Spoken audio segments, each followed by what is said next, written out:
এদিকে বর্ষবরণের উৎসবকে ঘিরে লালমনিরহাটে সক্রিয় হয়ে উঠেছে মাদক ব্যবসায়ীরা। সীমান্ত এলাকা দিয়ে অবাধে মাদক এনে তারা ছড়িয়ে দিচ্ছে দেশের আনাচে কানাচে। তাই এই সময়টাতে সীমান্ত এলাকায় নেওয়া হয়েছে বাড়তি নিরাপত্তা ব্যবস্থা।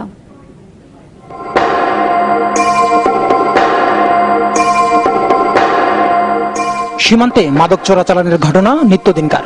হরহামেশায় আসছে মাদক, ছড়িয়ে পড়ছে দেশের আনাচে কানাচে। তবে যে কোনো উৎসবকে ঘিরে চোরাচালানের মাত্রা বাড়ে বহুগুণ। পহেলা বৈশাখের কথাই ধরা যাক। বাঙালির প্রাণের এই উৎসবকে সামনে রেখে লালমনিরহাট সীমান্ত দিয়ে অবাধে ঢুকছে মাদক।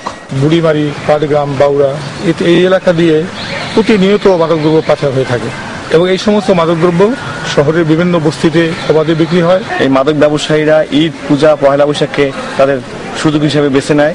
আমাদের পরিবেশটা এমন হয়ে গেছে যে মাদক দিয়ে যেন আমরা বৈশাখীটা পালন করব। পাচারের পাশাপাশি প্রতিবেশী দেশের মদ, হেরোইন, ফেন্সিডিল আর গাঁজার ছোবলে আক্রান্ত হচ্ছেন প্রত্যন্ত এলাকার মানুষ।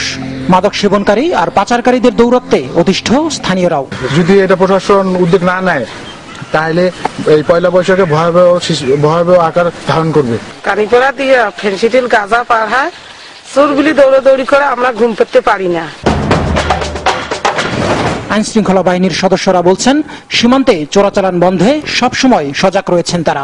কঠোর হস্তে দমন করার জন্য সাদা পোশাকে পুলিশ মোতায়েন করবো, যাতে নববর্ষ সঠিকভাবে পালিত হয়। মদ, গাঁজা এবং ফেন্সিডিল এগুলির জন্য ছোঁয়া একেবারেই না থাকে।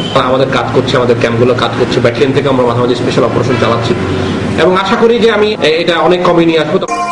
জেলার মোগলহাট, দুর্গাপুর, দইখাওয়া, সিঙ্গিমারি সহ সীমান্তের বেশ কিছু এলাকা দিয়ে প্রতিদিনই আসছে নানা ধরনের মাদক, যার শেষ গন্তব্য রাজধানী ঢাকা।